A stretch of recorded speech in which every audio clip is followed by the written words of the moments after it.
Do you know what happens in the convenience store at the nighttime? Let's see. It was just another boring night at the 24-hour convenience store.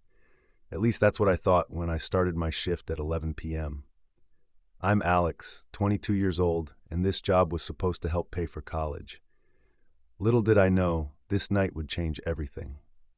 The first few hours dragged on as usual. A few late-night shoppers, some drunk college kids buying snacks. Nothing out of the ordinary. Until 2 a.m. hit. The bell above the door chimed.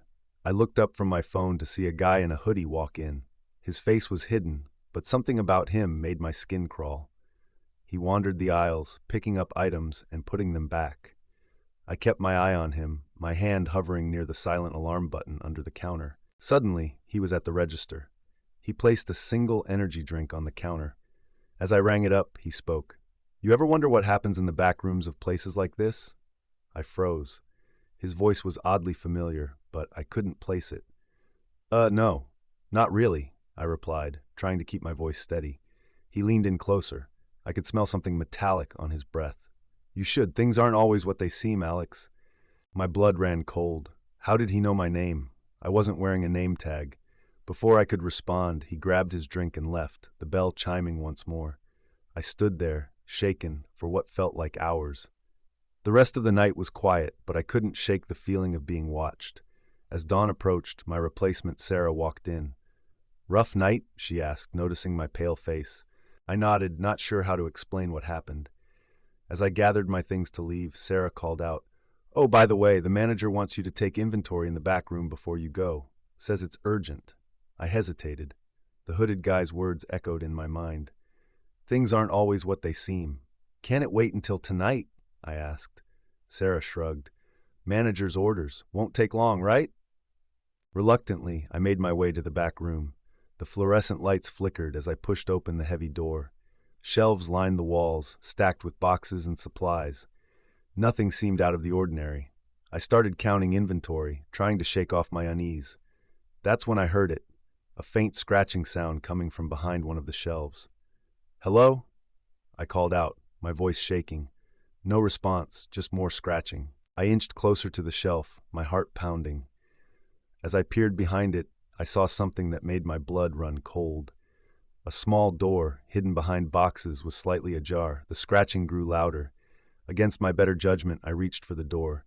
As my fingers touched the handle, a hand shot out, grabbing my wrist. I screamed, trying to pull away, but the grip was iron tight. Suddenly, the lights went out.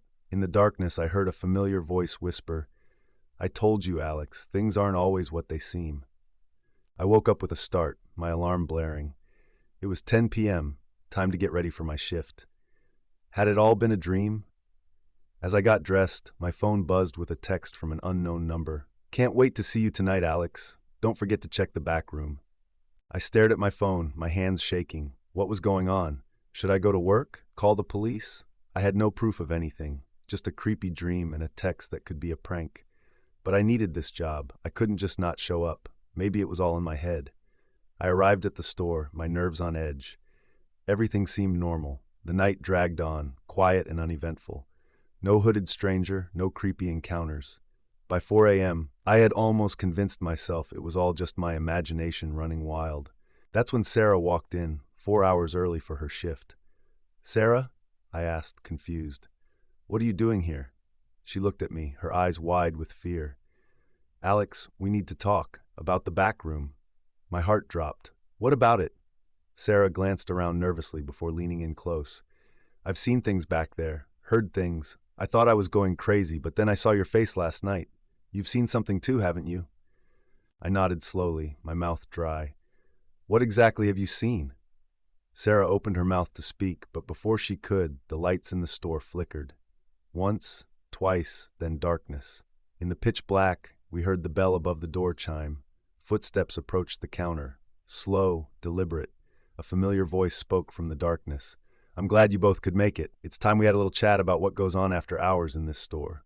The emergency lights kicked on, bathing the store in an eerie red glow. Standing before us was our manager, flanked by two figures in hoodies, one of them the man from the night before. "You see," our manager continued, his voice unnaturally calm, "this isn't just a convenience store. It's a front for something much bigger. And now that you've started asking questions, well, we can't just let you walk away. Sarah grabbed my arm, her nails digging into my skin. Alex, run! But as we turned to flee, we found more hooded figures blocking our path. We were surrounded. Our manager's laughter echoed through the store. Welcome to the night shift, kids. The real one. Hope you're ready for some overtime. The last thing I remember is a sharp pain in my neck, and then darkness. When I woke up, I was in the back room, but it wasn't the same back room I knew. It was larger, filled with strange equipment and dozens of computer screens. And on those screens I saw other convenience stores, other confused and terrified employees. Just like me and Sarah. I don't know how long I've been here. Days, weeks. But I know one thing for sure. I have to find a way out. I have to warn others. So if you're working a late night shift somewhere, anywhere, stay alert. Watch the shadows. And whatever you do, don't go into the back room alone. Because things aren't always what they seem. And the night shift? It might just be the beginning of a nightmare you can't wake up from.